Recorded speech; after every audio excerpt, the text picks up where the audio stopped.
Hey guys and gals, I'm Chris Olka, Principal Tuba of the Seattle Symphony and Seattle Opera, and today I would like to do a short review of a really cool instrument I just received a few days ago, the Dillon F Cimbasso.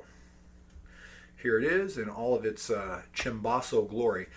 Totally using finger quotes, by the way, when I talk about any Cimbasso and glory. But all kidding aside, this is a really pretty fine instrument for the money. And I wanted to take a couple of minutes to talk to you about it, let you know what I think about it, and why I think you should buy a couple of them. So the first thing, does Dillon Music actually make this instrument? No, it's made for them by a Chinese manufacturer that makes instruments for a number of different distributors around the world. But regardless of how you may feel about Chinese manufactured instruments or Chinese clones, I'll tell you, over the last 10 or 15 years, they have really started to perfect their craft. They're honing in, they're addressing quality control issues. And what they've come up with in this Cimbasso, I think, it's definitely noteworthy and worthwhile of consideration if you're a tuba player, either a student or a professional. So first thing, other than that, is also to mention what it looks like it may have been copied from, because I don't think this is a ground up clean sheet build, so to speak, from Chinese instrument makers. I think that this is a copy of Rudolph Meinl F Cimbasso. I've played a bunch of Rudies both in F and in C, and handled them quite extensively. The similarities between a Rudolph Meinl and this instrument are striking, so if it's not a copy, I'd be hard pressed to believe it. So the next question is it as good as a Rudy Meinl? I've played a bunch of Rudy Meinls, that is. And I'll tell you, the best ones I've played, they're in a different league than this particular one.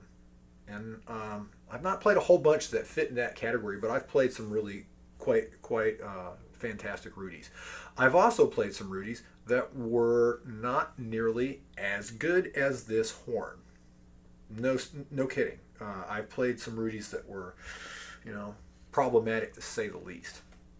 So, to answer your question, it is not as good as the best, but far from the worst that I've ever played.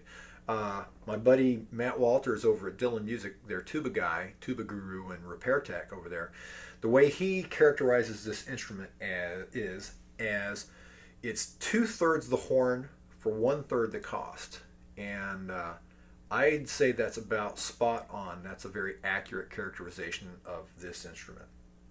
Right now, my understanding is that Steve is selling these for right at about $3,500 price point. That's going to include this instrument as well as a hard case that I'll show you in a second, which is very functional and pretty decent hard case, and it's a big bang for the buck. When you think about how much Cimbassos are going for in this day and age, when we're talking about a Rudy Meinl brand new, or a Meinl Weston, or a Hog, or even a what I think used to be Callison, which is now G&P Milano. I think the cheapest one I've seen out there has been about 12 grand, and I've seen them go north of $16,000 or $17,000 for the Hog, and somewhere around 14 or 15 for the Meinl Weston. The Rudies are right in there at that same price. This is $3,500 with the case, and for that kind of price, as a tuba player, as much as we invest in our gear, spending on buying a tuba or an F tuba or C tuba, whatever, this is a drop in the bucket. The other thing is that tuba players almost universally seem to be gear freaks. They always have some kind of gear fetish, and here's an excuse to add to the collection, and it's a very reasonable price, I think, for what you're getting. So what are you getting? Well, you're getting a 5 rotary valve instrument with a flat hole step 5th valve and a tuning slide kicker on the left hand. Works very, very well. The intonation of the horn is Right, I wouldn't say it's average. I'd say it's above average. All the tendencies are similar to all the other Cimbasso that I've played. You know, each horn, each individual horn within a particular manufacturer tends to have its own quirks, um, and this one does. But none of the intonation problems that exist on this horn are out of line with any other Cimbassos, and they're easily addressed. I think this is a very playable horn. Okay, so let's talk about the next thing, which is my point of reference. So since I joined the Seattle Symphony about 15 years ago, back in 1999, I've been playing a lot of Cimbasso since that time, in various settings, recordings, recording studio, soundtracks, um, in the opera pit as well as in the symphony. And I've played a bunch of Cimbassos. I've played them all. I've played a number of Rudy Meinls. I've played a few Meinl Westons. I've played the Callison slash GMP Milanos. I've played two Hogs as well as a Scherzer and a couple of no-name instruments that were made in Germany, as well as some homemade instruments. Where does this fall in the food chain? I'd say head and shoulders above the middle of the pack. Again, it's not a Rolls Royce handmade quality horn, but it's solidly assembled, fairly approachable and friendly horn. It's got a sound that is very flexible depending on the mouthpiece that you use. If you want to clear cut the orchestra and just sit there and waft and pillage on low notes, you pop in a decent sized funnel cup or bowl cup contrabass tuba mouthpiece, and brother, watch out. It is deadly. If you're looking for a more of a quote unquote authentic Cimbasso sound, whatever that is, if you put in an F tuba mouthpiece that's relatively shallow, or even a large bass trombone mouthpiece or contrabass trombone mouthpiece, it definitely takes on a decidedly more trombone and cylindrical like character to the sound that blends really, really well with trombone section. Again, I've not had a chance to play this horn yet very much inside an ensemble. I'm going to be doing that, more to come on that in the weeks ahead. But right now, all initial indications is this thing is very versatile. It gets the job done in a whole bunch of different ways. So, in summary, if you're a tuba player, let's say you're a senior in high school and you're thinking about majoring in music, or you're already an undergraduate or graduate tuba major, performance major, and you've got a C and an F tuba, this is the wave of the future as far as the required double for tuba players in the United States. I don't know that the Cimbasso has ever fallen out of use or favor in Italy and in most of Europe for probably since it came onto the scene in the pit, over 100 years ago. But here in the States, it's kind of it's a newcomer. People are going to sit there and argue whether this is the traditional instrument that was originally envisioned. I'm not going to get into that. Blah, blah, blah, blah, blah. The fact of the matter is if you go over to Europe right now, or to most of the larger opera houses here in the States, and you run across a conductor that's familiar or conducting Verdi or various other Italian operas, they're expecting that you're going to play the bottom part on something like this. So we're not going to get into, I refuse to get into the discussion about what's historically accurate or sonically correct. The fact is this is what's becoming expected.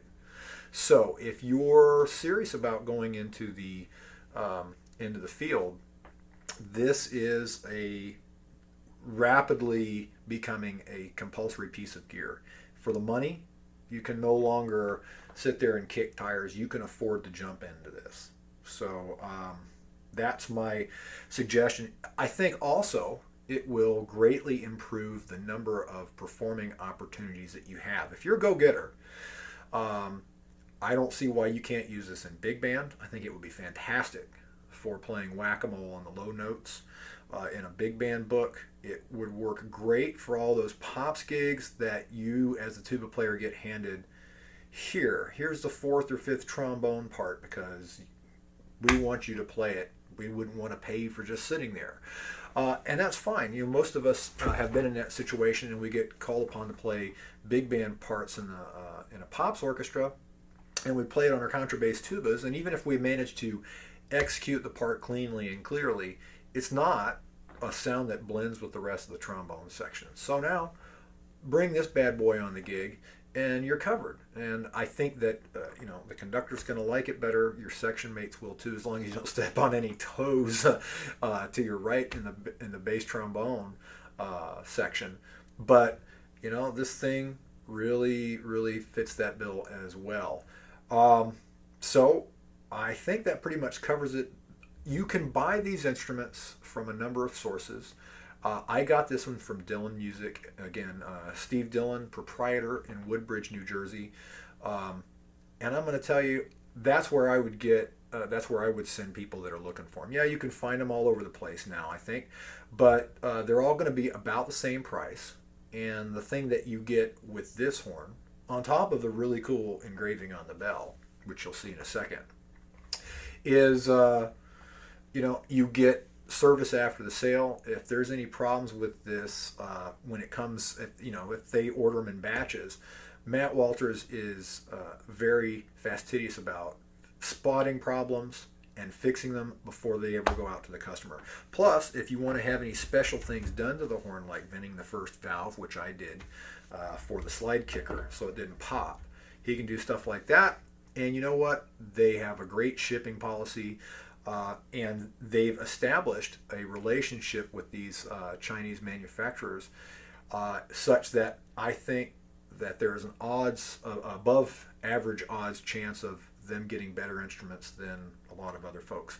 I'm speculating here, but I've never been unhappy with anything that any of my transactions with the guys at Dillon Music. And so this is a shout out and my endorsement for you getting not one, but two. Yes, that's two. Count them, two. Dillon Cimbasso. So, hope you enjoy the rest of the review. Thanks.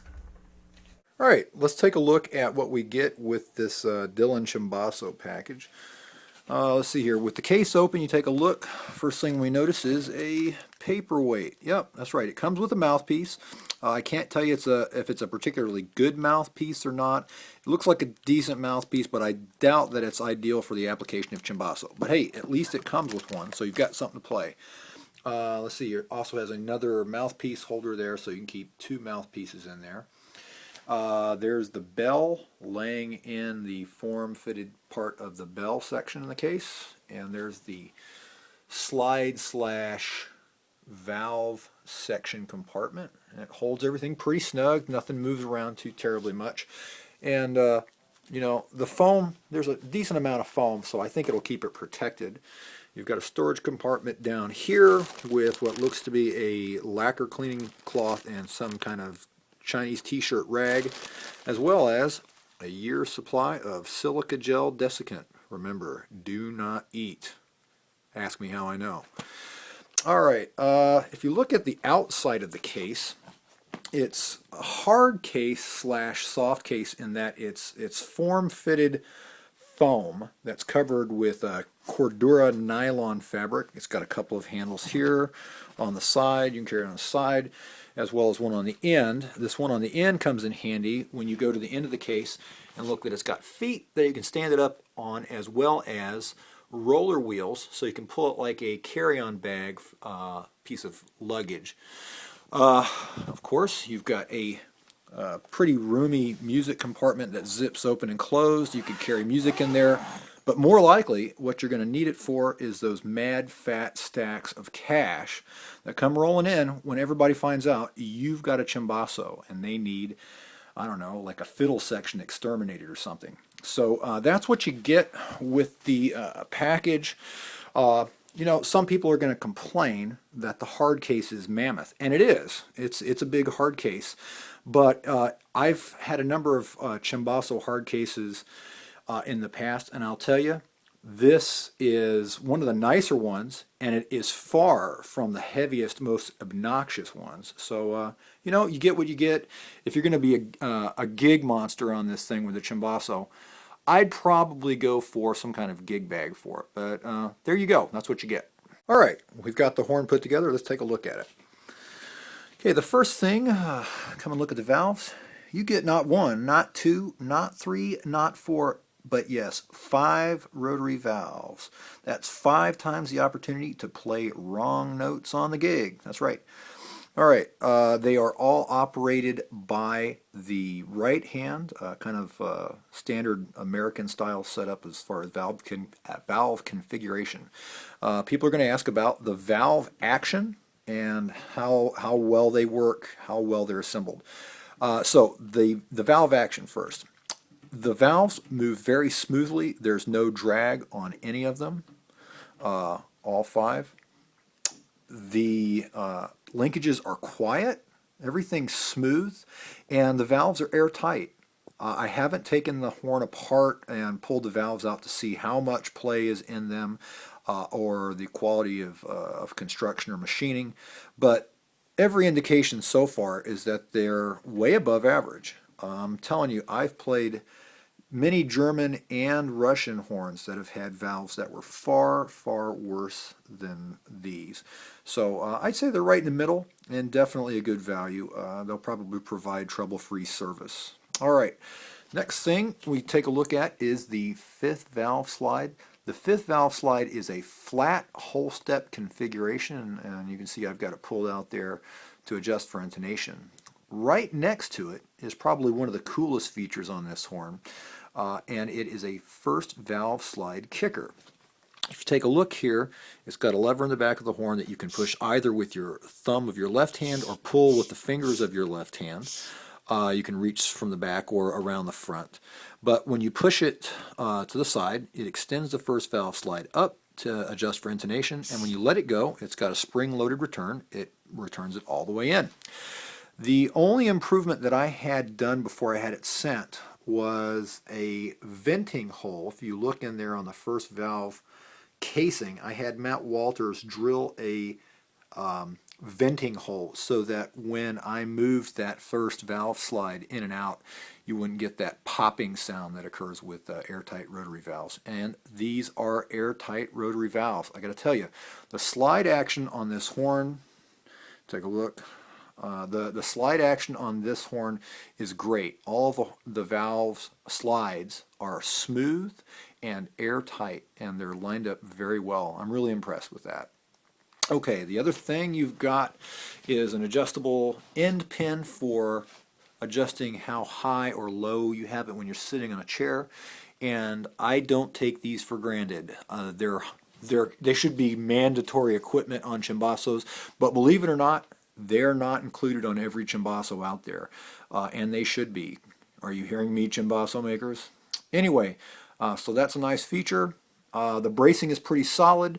It's definitely not over-braced. One might say that it could be braced more. You know, these horns are fragile by nature. Most Cimbassos that I've played and owned are in fact that way. Last thing, and I think this is probably really cool, you know, I dig it, is this really nicely done, well executed engraving of Dillon on the bell. I think it looks really sharp. I think it's a good idea, and hats off to Steve for that idea. So there you go. That's what the horn looks like assembled. All right, to wrap it up, a couple of playing examples. Some Rigoletto. A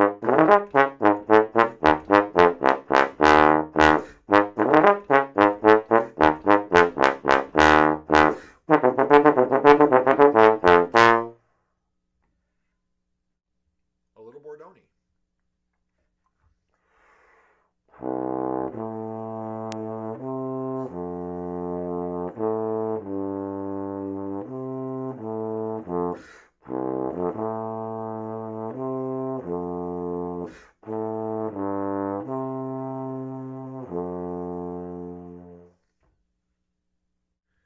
Everybody's favorite sport, whacking low notes.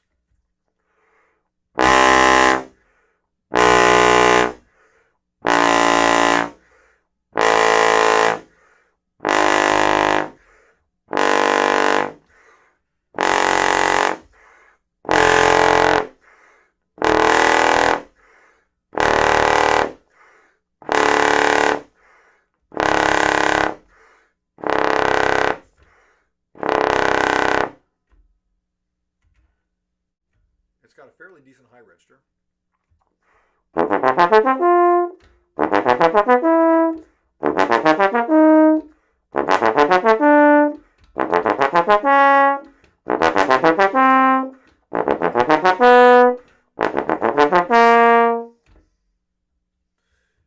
It's all pretty much there. Hope that helps.